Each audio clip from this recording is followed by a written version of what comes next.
digo para você nessa manhã que o Senhor é o único que é digno de todo louvor, de toda adoração. Que pelos cravos nas mãos dele nós fomos sarados, nós fomos recuperados, nós fomos transformados, nós fomos comprados, nós fomos remidos de todo o pecado. Então nada mais justo do que darmos louvor e glória a Ele, que tudo fez por nós.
Senhor.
Quem vê a glória do Senhor hoje aqui? Quem vê a glória do Senhor hoje aqui? Aleluia! É isso que nós vamos cantar agora.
Nesse momento em que a palavra do Senhor vai ser ministrada ali também na classe, que a tia Elisa seja abençoada, seja ungida pelo Espírito Santo, e que a palavra do Senhor ali ministrada possa ser aquela semente que no tempo certo germinará para a tua honra e para a tua glória.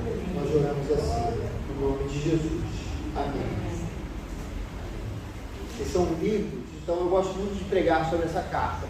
1 Coríntios, capítulo 7, nós vamos ler do versículo 1 ao 7, depois nós vamos ler do 17 ao 24, depois nós vamos ler do 29 ao 35, mas não se preocupe, porque eu vou conduzindo vocês na leitura, tá? Então não fiquem querendo decorar todos os números, a não ser 1 Coríntios, capítulo 7. Ela faz parte de nossa leitura bíblica devocional, como todos nós sabemos, todo dia, esse pastor que aqui está, lê com você um capítulo do Novo Testamento e comenta esse capítulo. Nós já fizemos isso durante 2 anos, estamos repetindo todos os comentários que nós estamos fazendo hoje, nesses dias, eles são novos, os do ano passado foram do ano passado, esses aqui são novos, né? E cada ano que se passa a gente comenta novamente, porque a ideia é a gente entender a Bíblia Sagrada. Não adianta apenas ler a Bíblia, temos que entender a Bíblia. E aos finais de semana, o nosso irmão, o nosso seminarista, candidato ao sagrado ministério, já posso dizer assim, né? O nosso querido irmão, o Jefferson, ele comenta o livro de Salmos, né? E eu comento o Novo Testamento durante a semana. Então, todos os dias você recebe no WhatsApp esse comentário para você entender o capítulo. E nós lemos o capítulo 7 essa semana e nós vamos pregá-lo agora nesse momento, né? Capítulo 7 de 1 aos Coríntios, e a palavra do Senhor diz o seguinte: quanto aos assuntos sobre os quais vocês escreveram, é bom que o homem não toque em mulher, mas por causa da imoralidade, cada um deve ter sua esposa e cada mulher o seu próprio marido. O marido deve cumprir os seus deveres conjugais para com a sua mulher, e da mesma forma a mulher para com o seu marido. A mulher não tem autoridade sobre o seu próprio corpo, mas sim o marido. Da mesma forma, o marido não tem autoridade sobre o seu próprio corpo, mas sim a mulher. Não se recusem um ao outro, exceto o mútuo consentimento, e durante certo tempo para se dedicarem à oração. Depois unam-se de novo, para que Satanás não os tente por não terem domínio próprio. Digo isso como concessão e não como mandamento. Gostaria que todos os homens fossem como eu, mas cada um tem o seu próprio dom da parte de Deus, um de um modo, outro de outro. Versículo 17 agora. Entretanto, cada um continue vivendo na condição que o Senhor lhe designou e de acordo com o chamado de Deus. Esta é a minha ordem para todas as igrejas. Foi alguém chamado sendo circunciso? Não desfaça a sua circuncisão. Foi alguém chamado sendo incircunciso? Não se circuncide. A circuncisão não significa nada, e a incircuncisão também nada é. O que importa é obedecer aos mandamentos de Deus. Cada um deve permanecer na condição em que foi chamado por Deus. Foi você chamado sendo escravo? Não se incomode com isso, mas se você puder conseguir a liberdade, consiga. Pois aquele que sendo escravo foi chamado pelo Senhor, é liberto e pertence ao Senhor. Semelhantemente, aquele que era livre quando foi chamado, é escravo de Cristo. Vocês foram comprados por alto preço, não se tornem escravos de homens. Irmãos, cada um deve permanecer diante de Deus na condição em que foi chamado. Versículo 29. O que eu quero dizer é que o tempo é curto. De agora em diante, aqueles que têm esposa, vivam como se não tivessem. Aqueles que choram, como se não chorassem. Os que estão felizes, como se não estivessem. Os que compram algo, como se nada possuíssem. Os que usam as coisas do mundo, como se não as usassem. Porque a forma presente desse mundo está passando. Gostaria de vê-los livres de preocupações. O homem que não é casado preocupa-se com as coisas do Senhor, em como agradar. O homem que não é casado preocupa-se com as coisas do Senhor, em como agradar ao Senhor. Mas o homem casado preocupa-se com as coisas desse mundo, em como agradar a sua mulher, e está dividido. Tanto a mulher não casada como a virgem preocupam-se com as coisas do Senhor, para serem santas no corpo e no espírito. Mas a casada preocupa-se com as coisas deste mundo, em como agradar seu marido. Estou dizendo isso para o próprio bem de vocês, não para lhes impor restrições, mas para que vocês possam viver de maneira correta, em plena consagração ao Senhor. Vamos orar. Senhor, muito obrigado por essa palavra que muitas vezes é tão mal compreendida, e eu peço nesse momento que o Teu Espírito Santo me dê clareza, como aquele, Senhor Deus, o profeta que precisa falar algo ao teu povo, não que eu tenha valor em mim mesmo, ou que eu tenha algo, Senhor Deus, no meu intelecto, que seja suficiente para que essa mensagem toque o coração dos irmãos, mas eu creio piamente no teu Espírito Santo, aquele que ilumina o nosso entendimento e que irá falar conosco nessa manhã, porque nós queremos e nós precisamos ouvir a tua voz. Que seja a tua voz e não a minha voz, é o que eu oro e eu te peço no nome de Jesus. Amém e amém. Queridos, essa carta, como eu disse, é maravilhosa, mas essa carta o apóstolo Paulo escreveu movido por problemas. O apóstolo Paulo se via sempre diante de desafios e, de acordo com os desafios, ele escrevia as suas cartas, e esses desafios do apóstolo Paulo, que talvez fossem o tão famoso espinho na carne dele, se é que era isso ou não, mas esses problemas que ele enfrentava era exatamente aquilo que nos traz hoje a revelação, a palavra de Deus e a compreensão que nós precisamos ter para que a gente entenda a vontade de Deus para as nossas vidas. Como os irmãos sabem, graças a Deus, a nossa igreja é uma igreja cristocêntrica e nós temos acompanhado isso nas cartas do apóstolo Paulo. E nós vemos que os problemas que moveram Paulo a escrever essa carta também foram os problemas que foram diferentes, mas foram problemas que levou o apóstolo a escrever, por exemplo, a carta aos Romanos, como nós já conversamos.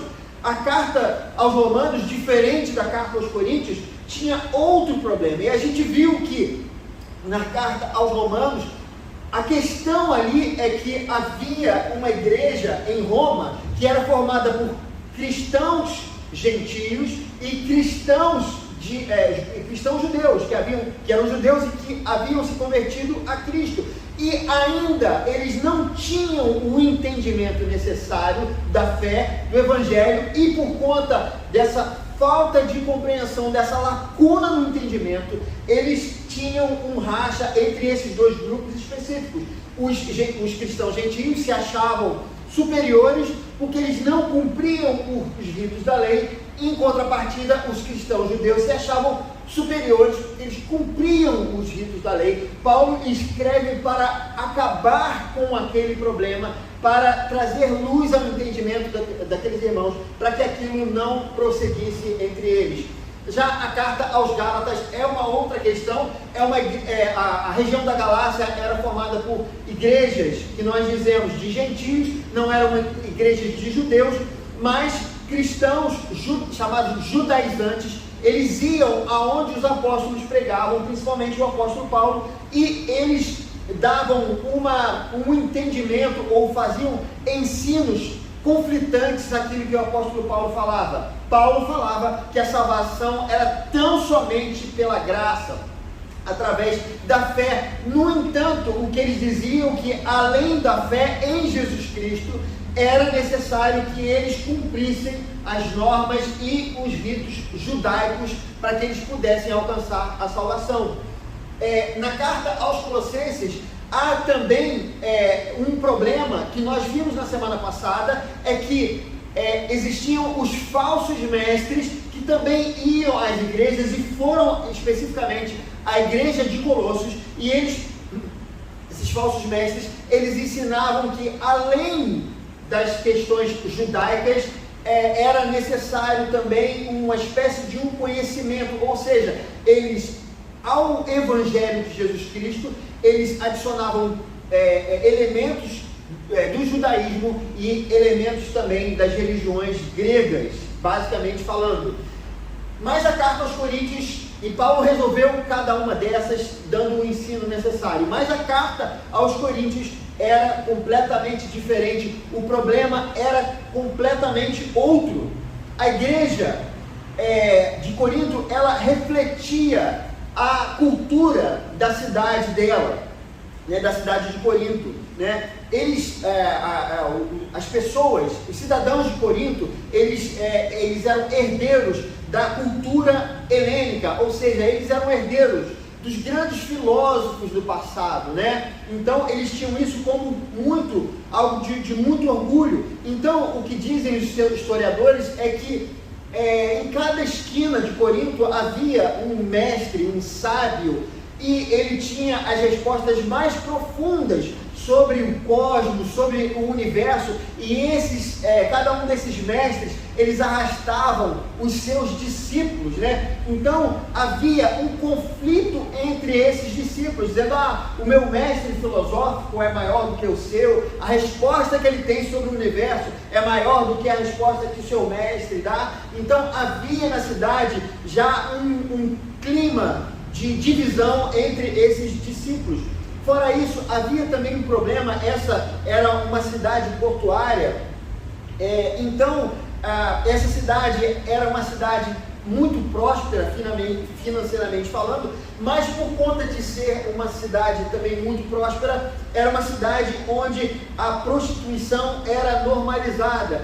Era comum que os cultos aos deuses fossem feitos com questões mesmo eram práticas imorais relacionadas à sexualidade. Então isso era uma coisa normal que acontecia na cidade, e isso se refletia na igreja. A igreja era como se fosse uma pequena Corinto, né? Então ela funcionava assim, ela refletia também a cultura da cidade. O que nós vemos através do escrito do apóstolo Paulo, que nós vemos ali no capítulo 1 ao 6? Que a igreja, assim como a cidade, era uma igreja facciosa. Nós lemos que o apóstolo Paulo fala assim: como que vocês dizem isso? Eu sou de Paulo, eu sou de Apolo, eu sou de Cefas, que na verdade é Pedro, né? E outros diziam: eu sou de Jesus.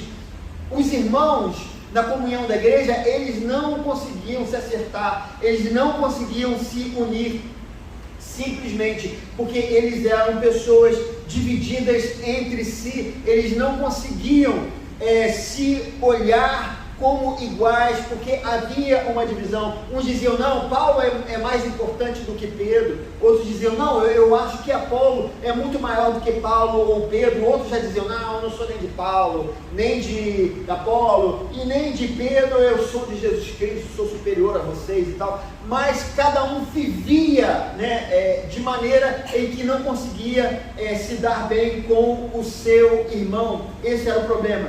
Outra coisa importante: a igreja também, as pessoas da igreja eram também muito arrogantes. Elas olhavam para o apóstolo Paulo e se sentiam superiores ao apóstolo Paulo, porque Paulo, ele simplesmente se recusava a ser como os mestres da filosofia que existia em Corinto. Paulo, ele simplesmente usava a humildade que ele via no Evangelho de Jesus Cristo, e o Evangelho o conduzia à humildade e levar a mensagem tão somente de Jesus Cristo, como ele em certo momento diz nessa carta: o que eu prego é de Jesus Cristo e esse crucificado, que é escândalo para o judeu e é loucura para o grego. Então o apóstolo Paulo, ele era visto como alguém muito simples, porque na verdade aqueles irmãos eram arrogantes. Havia uma soberba intelectual por serem eles herdeiros da cultura helênica. E ainda mais, havia também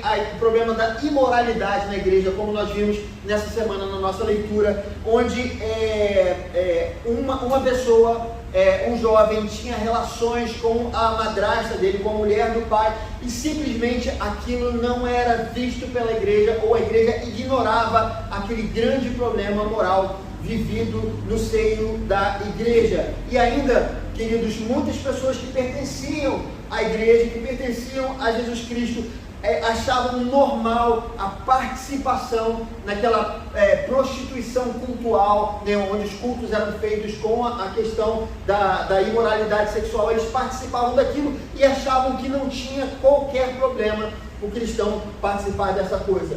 As respostas de Paulo quanto às divisões: o apóstolo Paulo disse para eles sobre a imaturidade, né? Ele fala assim: quem é Paulo e quem é Apolo? Um plantou e o outro regou, mas quem dá o crescimento é o Senhor. O apóstolo Paulo discorre sobre a infantilidade deles, porque se achavam muito intelectuais, mas na verdade a imaturidade os fazia ver como pessoas diferentes, mas na verdade tudo pertencia ao Senhor, a igreja pertencia ao Senhor. Quanto à arrogância, Paulo dizia, ele pregava tão somente Jesus Cristo, como eu disse, e este crucificado. Paulo não estava ali para ser um grande mestre da filosofia, não estava para se colocar por cima deles. Ele não era o grande líder, ele não era o pastor, o bispo ou o grande apóstolo. Ele era alguém, servo de Jesus Cristo, que foi levar o evangelho. Por isso ele era uma pessoa que ia até eles não com o intelecto, não com a sabedoria, apesar de Paulo ser alguém extremamente preparado, extremamente inteligente, alguém forjado não só na cultura judaica, mas também na cultura grega. Mas ele dizia que tudo isso era lixo, que nada disso era importante a não ser Jesus Cristo. E ainda sobre a imoralidade, Paulo dizia que eles não deviam se unir a Jesus Cristo e ao mesmo tempo se unir ao pecado, no caso da prostituição, porque quando alguém se une a uma pessoa que comete imoralidade, ela se torna com ele. Então nós não podemos nos unir a Jesus Cristo e ao pecado, assim disse o apóstolo Paulo. E queridos, então do capítulo 1 ao capítulo 6, Paulo escreveu por necessidade, porque havia a necessidade de corrigir os problemas vividos por essa igreja. Mas Paulo escreveu, além disso, ele escreveu o que acontece a partir do capítulo 7. O apóstolo Paulo, quando a gente lê essa carta, ela não se parece muito com as outras cartas de Paulo, porque Paulo nos parece muito normativo, apesar dele deixar claro que ele não está querendo ser normativo. Uma coisa importante para a gente entender nessa mensagem, nesse capítulo que nós lemos hoje, falando sobre tantos detalhes, que o apóstolo Paulo fala sobre sexualidade, sobre casamento, como a maneira como nós devemos nos portar na vida. O apóstolo Paulo só toca nesse assunto porque ele foi perguntado. Muitas pessoas fazem uma imagem diferente do apóstolo Paulo. Paulo estava claro a sua relação com Deus. Vejam o que ele diz no capítulo 7, versículo 1. Quanto aos assuntos sobre os quais vocês escreveram. Vejam que o apóstolo Paulo, ele não entraria nesses assuntos, porque o que o apóstolo Paulo faz com todos os seus discípulos é dar elementos para que cada um tenha um discernimento da maneira como deve viver a vida. Nós precisamos entender, queridos, que eu já disse isso na semana passada. Eu creio que o Espírito Santo de Deus está nos levando a esse tipo de reflexão. O Evangelho de Jesus Cristo não é uma cartilha na qual nós preenchemos uma lacuna de sim e não. O que você fez? Você fez isso? Sim. Você fez aquilo? Não. Ou o que diz, não, o crente não deve fazer isso ou não deve fazer aquilo. Amados, se nós lemos a Bíblia, se nós conhecemos as Escrituras, nós vamos ver e entender que esse tipo de conduta não é conduta para aqueles que encontraram o verdadeiro Evangelho de Jesus Cristo. Quem tinha esse tipo de conduta, quem tinha esse tipo de cartilha, eram os fariseus. Nós vamos entender que o apóstolo Paulo está falando sobre algo, um chamado muito importante que o Evangelho nos faz. E a gente vê aqui nesses primeiros capítulos que nós lemos, o apóstolo diz, quanto aos assuntos os quais vocês escreveram, é bom que o homem não toque em mulher, ele diz isso, mas por causa da imoralidade, cada um deve ter sua esposa e cada mulher o seu próprio marido. E aí ele fala, o marido deve cumprir os seus deveres conjugais. Ele, no versículo 4, a mulher não tem autoridade sobre o seu próprio corpo. Versículo 5, não se recusem um ao outro, exceto por mútuo consentimento. E aí mais embaixo ele fala, depois, de novo, para que Satanás não os tentem por não terem domínio próprio. Esse é um ponto importante que muitas vezes nós deixamos escapar. Irmãos, quando nós temos domínio próprio nas nossas vidas, nós temos a liberdade em Jesus Cristo de não andarmos com regrinhas. O apóstolo Paulo só escreve porque essa igreja era uma igreja imatura e não conseguia viver o evangelho da maneira como vivia. Paulo dá dicas gerais para que esses irmãos reflitam sobre a sua vida.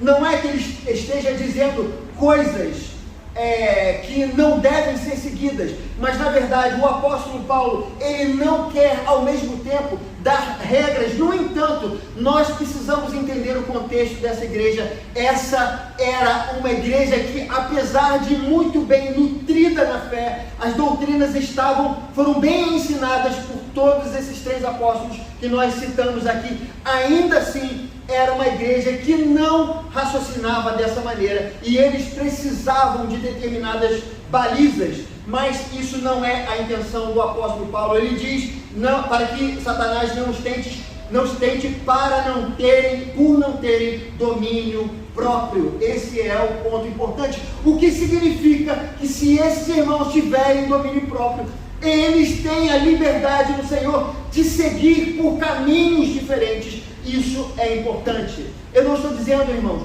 por caminhos relacionados ao pecado, porque nós fomos eleitos antes da fundação do mundo para sermos santos e irrepreensíveis do Senhor. Então não encontre uma desculpa para que o seu caminho seja o caminho do pecado, porque não é isso que a palavra do Senhor fala, não é isso que esse pastor que aqui está dizendo. Mas o que eu estou dizendo é que o Evangelho é um chamado para que nós tenhamos uma reflexão sobre a nossa vida, sobre a santidade e como a maneira livre que nós temos que andar na nossa vida. Nós não fomos chamados à escravidão da lei, queridos.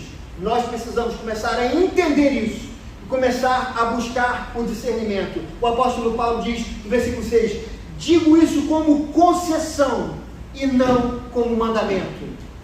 Isso aqui confirma exatamente o que eu estou falando, queridos. Isso é uma opinião do apóstolo Paulo, na qual ele é perguntado e ele acha isso, e ele tem todo o direito de achar isso. O apóstolo Paulo foi alguém que entregou a sua vida pelo Evangelho. Ele preferiu não se casar para dedicar a vida como um todo ao Evangelho.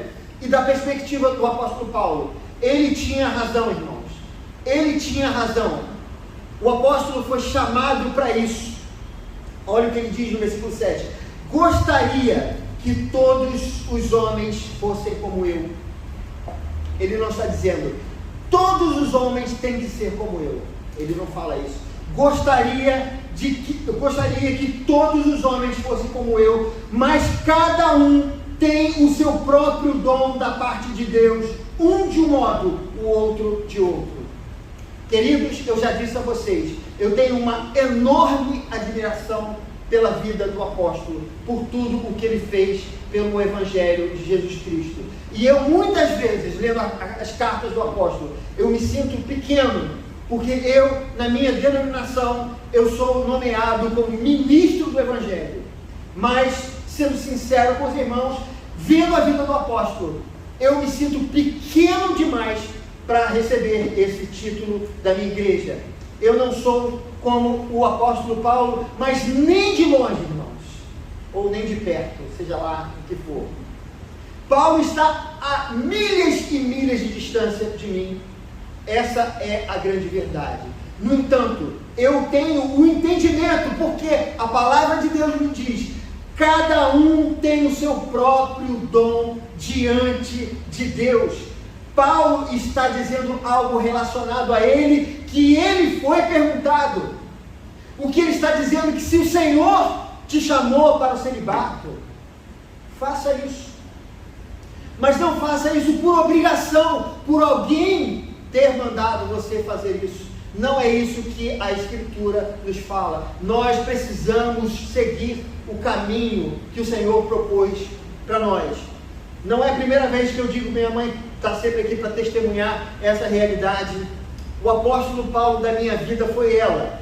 Ela, quando eu era criança, ficava do lado do meu berço contando as histórias da Bíblia, me falando sobre Jesus Cristo, me falando sobre Deus e tantas outras coisas. Eu tenho lembranças claras no apartamento que nós morávamos na rua São João, eu no berço, ela me falando sobre Jesus Cristo. Depois, quando nós morávamos em Itaúna, onde ela também me falava as coisas de Deus. E aquilo repercutiu na minha vida. A minha mãe tem um chamado para mãe e para ser apóstolo de Jesus Cristo na minha vida, na vida dos meus irmãos, na vida do meu pai que se foi, na vida de tanta gente que ela abençoou. Do mesmo modo, eu e você temos o nosso chamado. E nós precisamos entender que esse chamado é de modo particular, mas nós temos o chamado. E isso simplesmente, a gente não pode levar a nossa vida da maneira como a gente imagina. Você tem um relacionamento com o seu cônjuge, com o seu marido, com a sua esposa, com os seus filhos, e aonde essa palavra de Paulo atinge as nossas vidas? Atinge no fato de que cada um tem um dom e tem um chamado diante de Deus. E nós precisamos olhar a nossa vida dessa perspectiva, como Deus sendo aquele que nos deu o dom, nos deu a nossa missão na nossa vida. E nós, com base nisso, precisamos pensar, precisamos raciocinar, assim como o apóstolo Paulo fazia na vida dele. Vamos parar, irmãos, de legalismo. Vamos parar de certo e errado conforme alguém me falou. Porque na verdade, queridos, a gente precisa entender que nós, segundo o que o apóstolo Paulo fala, nós somos chamados a obedecer os mandamentos de Deus. Dá uma olhada nisso aqui, versículo 17. Entretanto, cada um continue vivendo na condição que o Senhor lhe designou, de acordo com o chamado de Deus. Essa é a minha ordem para todas as igrejas. Foi alguém chamado sendo circunciso, não desfaça a circuncisão. Foi alguém chamado sendo incircunciso, não se circuncide. A circuncisão não significa nada, e a incircuncisão também nada é. O que importa é obedecer aos mandamentos de Deus. O que importa é obedecer aos mandamentos de Deus. Amados, qual é o mandamento de Deus para nós que estamos em Jesus Cristo? O mandamento que o Senhor nos deixa, que Ele próprio disse: amar a Deus de todo o coração, alma e entendimento, e amar o próximo como a si mesmo. O que o Evangelho está nos dizendo é que a nossa vida, eu disse na semana passada, que o Evangelho não nos chama a uma religião, o Evangelho nos chama a um relacionamento com Deus. E isso significa que nesse relacionamento com Deus não há regras. A regra única que nós servimos é a regra do amor. E a partir da regra do amor, nós tomamos as decisões na nossa vida. Nós sabemos, por exemplo, que o nosso Deus é santo. E se nós seguimos a regra do amor, porque nós amamos Jesus Cristo, nós evitamos o pecado. Mas não é porque o pastor da igreja disse: não faça isso, não faça aquilo. Não é porque algum livro, algum comentário bíblico disse: não faça isso ou não faça aquilo. Não é assim. O Senhor nos chama a esse relacionamento profundo com Ele. E a partir desse relacionamento que nós temos com Deus, de obediência, de fé, nós tomamos as decisões da vida. Se a gente casa, se a gente não casa, se a gente se separa, se a gente não se separa, a vida é extremamente complexa. Por isso, queridos, Não dá para fazer nenhum livro de regras. Por isso, aqueles que tentaram alcançar o caminho da salvação através das regras que nós vemos no Novo Testamento, que foram os fariseus, foram rejeitados. E aqueles que compreendiam a sua incapacidade de chegar ao reino de Deus, esses sim foram aceitos. Amados, nós precisamos entender isso. Como foi lido, foi alguém chamado sendo já circunciso, não desfaça a sua circuncisão. Foi alguém chamado como incircunciso, não se circuncide. A circuncisão não significa nada, e a incircuncisão também nada é. O que importa é obedecer os mandamentos de Deus. E aí ele diz: cada um deve permanecer na condição em que foi chamado por Deus. Queridos, quantas vezes nós ficamos insatisfeitos com a nossa vida?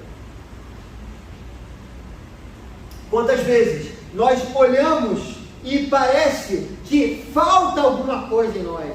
Parece que a grama do vizinho é mais verde que a nossa, e nós ficamos num sentimento de não plenitude. Parece que nada está bom. Mas o que o apóstolo Paulo está dizendo é que nós precisamos permanecer na condição em que você foi chamado por Deus. O que isso significa? Que você deve ficar parado. E aí ele diz: foi você chamado sendo escravo? Escravatura não como na época do Brasil, mas nos moldes da Grécia. Essa é a questão. Muitas vezes o escravo era até participante da família. Foi você chamado sendo escravo? Não se incomode com isso. Mas se você puder conseguir a liberdade, consiga. Mas não se importe demais com as coisas que você está vivendo. Esse é o ponto do apóstolo Paulo. O que importa é obedecer os mandamentos de Deus. O que importa é você se relacionar com Deus. Mas se você puder crescer, cresça. Faça isso. Ele diz: pois aquele que sendo escravo foi chamado pelo Senhor, é liberto e pertence ao Senhor. Semelhantemente foi chamado, é escravo de Cristo. Vocês foram comprados por alto preço. Não se tornem escravos de homens. Irmãos, cada um deve permanecer diante de Deus na condição em que foi chamado. Queridos, muitas vezes nós temos tudo o que nós precisamos desse relacionamento com Deus, mas ainda nós queremos alguma coisa. Nós não estamos satisfeitos com o nosso casamento. Nós não estamos satisfeitos com a nossa família. Nós não estamos satisfeitos com o nosso trabalho, ou com a faculdade que a gente escolheu, ou com os amigos que nós temos, ou seja lá o que for. Amados, o que Paulo está dizendo é exatamente: cada um deve permanecer diante de Deus na condição em que foi chamado, porque o que importa é obedecer os mandamentos de Deus. O que importa é termos um relacionamento, porque é exatamente esse relacionamento com Deus que vai nos dar a plenitude. Não existe plenitude na vida. Saiba você isso. A gente não vai encontrar na vida o que muitas vezes a gente está procurando, porque isso não existe. Por isso o apóstolo Paulo não dá importância, por isso que ele não dá a mínima para fazer uma revolução no Império Romano nesse momento, porque isso pouco importava. Mas ele diz, irmãos, por que isso pouco importava? Não é porque ele era maluco, porque ele era uma pessoa que simplesmente ele era uma pessoa encostada e não gostava de muito movimento. Não, há um motivo e há um propósito. Isso está no versículo 29. O que eu quero dizer é que o tempo é curto. De agora em diante, aqueles que têm esposa, vivam como se não tivesse. Olha, voltamos lá atrás. O crente deve se casar? Não deve se casar? Deve fazer isso? E como é que fica essa questão? E como é que eu faço isso? E como eu faço aquilo? O que eu quero dizer é que o tempo é curto. De agora em diante, aqueles que têm esposa, vivam como se não tivessem. Esse é um ponto importante, mas não para aí, irmãos. Aqueles que choram como se não chorassem. Aqueles, isso é surpreendente, aqueles que estão felizes como se não estivessem. Como assim, apóstolo Paulo? Podia dizer, não, aqueles que estão felizes Deus abençoa a sua vida, Deus te deu prosperidade, então viva. Amados, já disse e vou dizer novamente, qualquer bênção que Deus possa te dar nessa vida, ela vai envelhecer. Qualquer bênção material vai enferrujar, e qualquer bênção imaterial, ela um dia vai morrer. Essa é a grande realidade da vida. Então, não adianta muito a gente dar uma importância demais à tristeza, porque nós temos algo à frente, nós temos uma visão, nós temos uma esperança, que é a esperança de ressurreição. Muitas pessoas têm pregado o Evangelho para essa vida, para que você realize os seus sonhos enquanto está aqui. Mas esse é um Evangelho que não é o Evangelho. Não caia nessa. Muitas vezes nós vamos ficar tristes pelas circunstâncias, porque vamos perder uma pessoa amada e querida, porque algo não vai bem na sua vida, e isso vai acontecer com todo mundo. Mas não dê tanto valor também a isso. Saiba que isso um dia vai passar, que a alegria será plena, mas não nesse momento. Se você está feliz, se as coisas estão indo bem na sua vida, você está pleno, show, mas saiba que isso também vai passar. Tenha a convicção de que isso tudo é passageiro. E aí ele diz, os que compram algo como se nada possuíssem, no mundo onde só se pensa no materialismo, nós precisamos pensar isso sobre o que o apóstolo está nos ensinando. Muitas vezes nós temos uma ideia, irmãos, que quando a gente conseguir comprar a nossa casa, quando a gente conseguir reformar a nossa casa, quando a gente comprar o carro tal, aí a gente vai ser pleno e a gente vai ser feliz. Amados, quando eu era mais novo, meus pais passaram por um momento financeiro muito difícil. O Brasil passou por um momento financeiro muito difícil. Quem lembra da década ali de 70 e 80 lembra desse momento. E eu me lembro, diferente dos meus irmãos que tem uma diferençazinha de idade, meus irmãos tiveram um brinquedo, bicicleta e tal, mas quando eu cresci, eu vivia os momentos da vaca magra, lembra? Que a gente falava, né? Eram as vacas magras, momentos de não tinha muita coisa. Então, uma bicicleta era dividida por 4, uma máquina fotográfica era dividida por 4, então quando ia comprar roupa, comprava uma para cada um, e daí por diante, porque essa era a realidade. Eu nasci e cresci num contexto onde realmente a gente não tinha muita fartura. E depois, claro, o Senhor abençoou e mudou a vida e tal. Tudo bem. O que eu quero dizer? Eu quero dizer que hoje os meus filhos têm muito mais do que eu.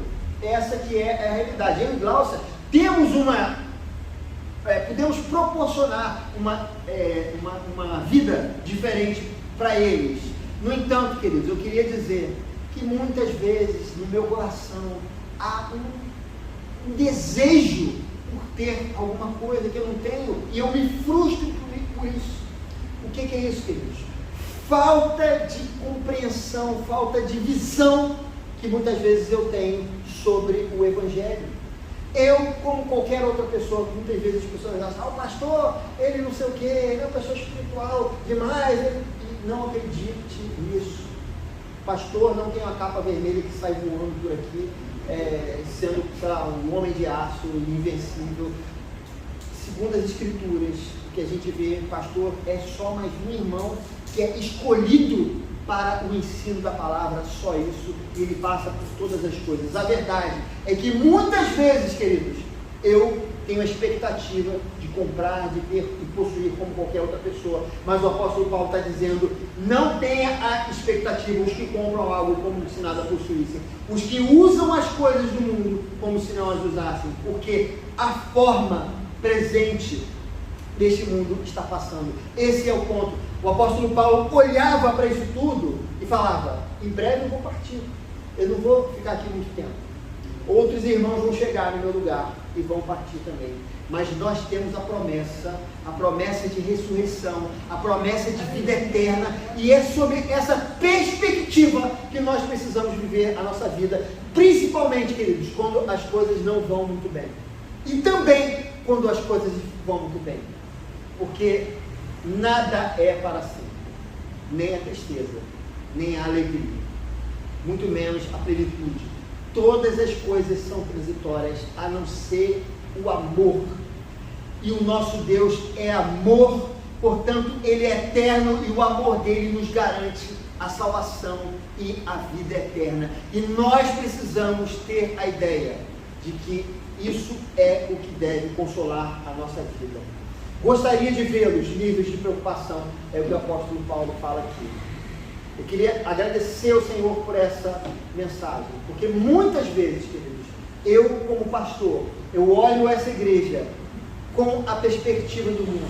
Eu pergunto como é que vai ser depois dessa pandemia, das dificuldades, das lutas, e muitas vezes, queridos, eu passo por momentos difíceis e de aflição, como eu tenho passado nos últimos meses. Mas eu agradeço ao Senhor por essa palavra tão importante, e essa palavra para mim, porque o apóstolo Paulo está dizendo: gostaria de vê-los livres de preocupação. Muitas vezes nós estamos tão ocupados com a vida, tão preocupados com a vida, e nada disso é importante. E aí ele diz: o homem que não é casado preocupa-se com as coisas do Senhor, em como agradar ao Senhor, mas o homem casado preocupa-se com as coisas desse mundo, em como agradar a sua mulher, e está dividido. E é verdade que ele diz: tanto a mulher não casada como a virgem preocupa-se com as coisas do Senhor, para serem santas no corpo e no espírito, mas a casada preocupa-se com as coisas desse mundo, em como agradar ao seu marido. E é verdade, mas cada um tem um dom diante do Senhor. E ele fala no outro versículo: estou dizendo isso para o próprio bem de vocês, não para lhes impor restrições, porque o Evangelho é dinâmico, é relacionamento. E aí ele termina dizendo o seguinte: mas para que vocês possam viver de maneira correta, em plena consagração ao Senhor. A única coisa, queridos, que nós precisamos viver na vida é escolher o nosso caminho e os nossos passos para vivermos em consagração, vivermos em santidade, seja o que for, seja qual for a sua escolha, no trabalho, no casamento, na família, na faculdade, ou no seu relacionamento com seus vizinhos, ou qualquer outra coisa, que seja que você possa viver da maneira correta, em plena consagração ao Senhor. Não importa os passos que você vai dar, os passos que você der, você precisa saber: estou de acordo com os mandamentos de Deus? Estou amando o Senhor? Estou amando o meu próximo? Estou fazendo aquilo que Jesus Cristo fez por mim? E é a partir daí que eu vou tomar as minhas decisões. Novamente, fuja do pecado. Não estou dizendo que você deve viver na libertinagem. Eu estou dizendo que você deve viver na liberdade do Espírito. Queridos, queria terminar dizendo o seguinte: que há muito tempo o Senhor vem falando isso no meu coração, e há muitos anos eu venho buscando essa liberdade no Senhor. Eu gostaria de dizer aos irmãos que às vezes eu erro esse limite. Às vezes muitas vezes eu fui legalista na minha vida. Não posso, não faço, não sei o que, e eu errei. Muitas vezes eu passei da medida e errei e pequei. Mas o Espírito Santo sempre me ajudou e continua a me ajudando a encontrar o equilíbrio. Cada um viva conforme o dom que Deus colocou no seu coração, mas viva em consagração, permitindo que o Espírito Santo te corrija, tanto no momento em que você cair para o farisaísmo, quanto no momento em que você cair na libertinagem. Mas o Espírito Santo vai te conduzir em santidade, se você permitir e abrir o seu coração. É assim que aqueles que encontraram Jesus Cristo, que têm um relacionamento com Ele, devem viver. Que nós possamos viver assim, em nome de Jesus. Amém. Senhor, nós te agradecemos por essa palavra, por essa mensagem que durante esse final de semana, Senhor Deus, tanto falou no meu coração, me tratou, mexeu comigo, e eu peço de coração que essa mensagem tão difícil e que muitas vezes é tão evitada de se pregar pela complexidade, eu peço que o Teu Espírito Santo possa aplicar na mente e no coração de cada um dos irmãos, e que eles possam ter a liberdade de viver conforme o Senhor os chamou, dando maturidade à nossa igreja. Nós precisamos dessa maturidade no nosso relacionamento. Nós oramos assim, em nome de Jesus. Amém. Queridos, eu tenho, para terminar o nosso culto, só 2 rápidos momentos. Uma é uma comunicação que a nossa irmã Jossana, ela está agora nesse mês, vai começar a se desligar do trabalho que ela faz do secretariado, né? Nós ainda não conversamos exatamente sobre a parte dela, a participação no domingo, isso vai ficar para depois, mas nesse momento eu preciso comunicar isso à igreja. Ela ainda vai participar aqui, né? Vai estar com a gente oficialmente até o dia 2, não é isso, Jossana? Até o dia 2 ela está oficialmente, mas eu já estou assumindo algumas tarefas, porque eu vou entrar de férias e já preciso começar a treinar, o tempo é curto para mim, né? E como eu falei aos irmãos, dessa vez eu não vou poder tirar 10 dias de férias, eu preciso descansar, porque é uma questão médica, senão, né, eu vou bater pino, e eu preciso estar pronto para fazer aquilo que o Senhor me chamou para fazer aqui na igreja. Então eu realmente vou tirar 30 dias de férias. Eu vou seguir o conselho de Paulo, né, dizendo que a gente não deve estar, a gente precisa estar livres de preocupação, né? Eu tenho preocupações com a igreja nesse momento de tanta mudança acontecendo, mas eu tenho certeza que o Senhor vai nos conduzir, né? Então você vai ver Jossana, né? Fica tranquilo ainda aqui e tal, mas você já precisa saber que ela vai começar esse desligamento nessas próximas semanas, tá? Então se tiver alguma dúvida, pode falar com ela, pode falar comigo. Ela já vai começar a passar as coisas para mim, se vocês falarem com ela, né? Então já fica ligado que as coisas estão mudando. Você já pode mandar mensagem direto para mim. O telefone da igreja vai estar comigo também, então você pode falar comigo, ok? E eu acho que com relação a isso, está comunicado, depois a gente tem mais coisa, né? Até o dia 2 tem mais comunicações para a gente fazer, né, Jossana? Muito bem, queria chamar aqui à frente a nossa irmã Luziane. Cadê o Thiago? Será que alguém poderia chamar o Thiago? Enquanto isso, eu me esqueci dele. Não, deixa eu ver. Isso. Obrigado, Vanessa. Eu queria que a Vanessa se levantasse. Já se levantou. A Vanessa veio acompanhando aqui a Luziane. É a primeira vez que ela vem. Seja bem-vinda. Volte sempre. Tá bom? Essa é a nossa igreja, uma igreja pequena, mas muito acolhedora, né? Eu tenho a participação aqui do Hudson, obrigado, pode sentar. O Hudson também que está aqui, o Hudson é a segunda vez que ele vem, né? Então, muito obrigado pela presença de novo, Hudson. Queria dizer que no dia 22, pode vir à frente, no dia 26, nós vamos ter o nosso culto especial e nós vamos ter o nosso almoço de confraternização.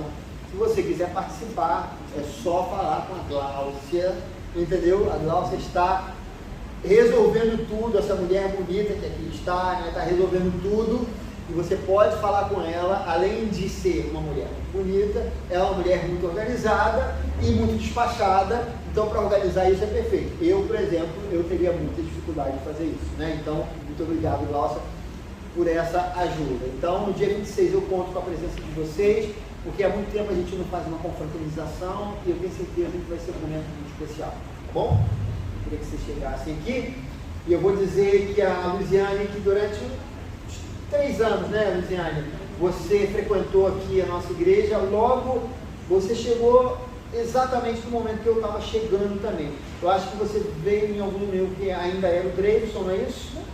Não, já não era mais, né? Então, acho que foi no segundo domingo, ainda em dezembro, quando eu não tinha assumido oficialmente, dezembro, hoje é dia 18, eu acho que está fazendo 3 anos, né? Acho que amanhã deve estar fazendo 3 anos, né? Ou no próprio dia 18, eu não sei, tem que olhar para... Hoje é 19.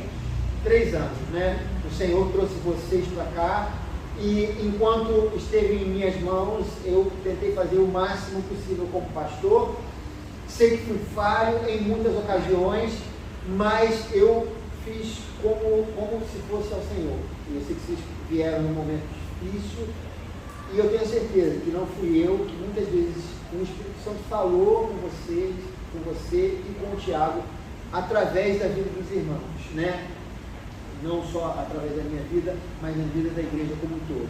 Ela vai para Petrópolis, né? Eu faço confusão Petrópolis, Teresópolis, eu não. Ela vai a Petrópolis, ela está se mudando, a vida dela está dando uma guinada, né? Eu ia falar 360, né?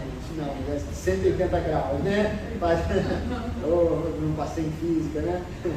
Então, a vida dela está dando uma guinada e ela, a partir de agora, vai morar lá, então ela não vai poder frequentar, mas sempre que você estiver aqui, né, essa vai continuar sendo a sua segunda casa. Eu não sei qual vai ser a sua igreja agora, mas que o Senhor abençoe a sua vida lá, a vida do Tiago, que ele possa crescer na graça e no conhecimento de Jesus Cristo, dizer que ele sempre foi muito amado aqui por mim e pela igreja, tá bom? Sempre firme com Jesus, que a semente do Evangelho que foi plantada aqui no seu coração, ela jamais venha morrer, mas que ela venha crescer, que você seja servo do Senhor, firme e fiel nesses dias tão difíceis, tá bom? Nós sabemos que o Espírito Santo vai acompanhar vocês, tá? Que o Senhor abençoe você nesse novo momento, tá bom? Vou orar por vocês. Pai amado, eu quero pedir que o Teu Espírito Santo nesse momento possa abençoar a nossa irmã Luciane, assim como a sua mãe, a irmã Marli, assim como o Tiago também. Gente amada e querida que esteve presente com a gente, Senhor Deus, e o Senhor nos abençoou tanto com a vida desses irmãos. Nós pedimos que eles possam levar um pouco de nós para essa nova etapa de suas vidas, que o Senhor possa conceder tudo o que é importante para eles e que nada venha a lhes faltar. Nós oramos assim, em nome de Jesus. Amém. Obrigado. Pode sentar. Queridos, esqueci de alguma coisa? Tomara que não, né? Aniversariante. Birilo não está. Eli está com o coração dela aqui, mas não está presente, ela está em Campinas, né? E a Valdirene não está também presente. Então, nós vamos orar por esses irmãos. Obrigado pela lembrança dos aniversariantes. Vai ser um desafio para mim também, nesse novo momento. Mas o Senhor vai nos ajudar. Então, vou pedir para vocês ficarem de pé para que eu possa fazer uma oração nesse momento. Vou orar pelos irmãos, vou fazer a oração final e vou impetrar a bênção apostólica. Senhor, muito obrigado por esse domingo, obrigado por esse culto, obrigado pela sua palavra.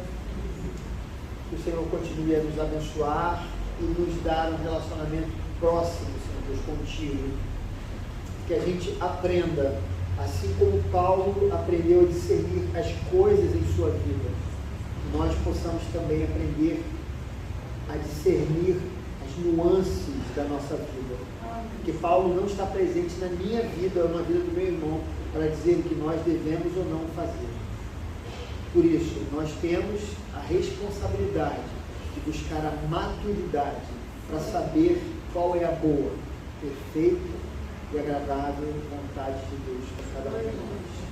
Nós oramos assim: livra essa igreja de todo o mal, que a graça do Senhor Jesus Cristo esteja sobre todas as famílias, que o Senhor possa abençoar a vida financeira dos irmãos, abrir portas de trabalho, que o Senhor possa abençoar a vida emocional, espiritual de cada irmão, livra-nos da violência urbana, abençoe o nosso país, a política do nosso país, pacifica, Senhor Deus, a nossa nação. Nós oramos assim, que cremos no Senhor. Que esse final de ano seja um final de ano abençoado. Que o Senhor possa abençoar o Natal, na casa, na família de cada irmão também. Que o Senhor abençoe cada um desses aniversariantes aqui, que a bênção e a graça esteja sobre o irmão Pirilo, também sobre a irmã Eli e a Valdirene. Que nada venha a faltar também a esses irmãos. Nós oramos porque cremos, que confiamos no Senhor e temos a certeza que a nossa semana será abençoada. E o Natal, para nós, terá um grande significado. Não porque é uma festa, mas porque o nosso Salvador um dia nasceu, viveu entre os homens, e na sua morte ele nos trouxe a redenção. E o castigo que nos traz a paz estava sobre ele, e pelas suas pisaduras nós fomos sarados. Que esse Natal seja um momento de comemoração real e verdadeira do nascimento do nosso Salvador. Nós oramos assim. Levante as suas mãos agora nesse momento. E agora, irmãos, que a graça do nosso Senhor e Salvador Jesus Cristo, o amor de Deus, o nosso Pai, o ensino, a comunhão e as consolações do Espírito Santo estejam sobre todos os que aguardam a vinda do nosso Senhor Jesus Cristo. Amém. Me aguarde um momentinho, que eu vou falar com você ali na porta. Cumprimente seu irmão, com carinho.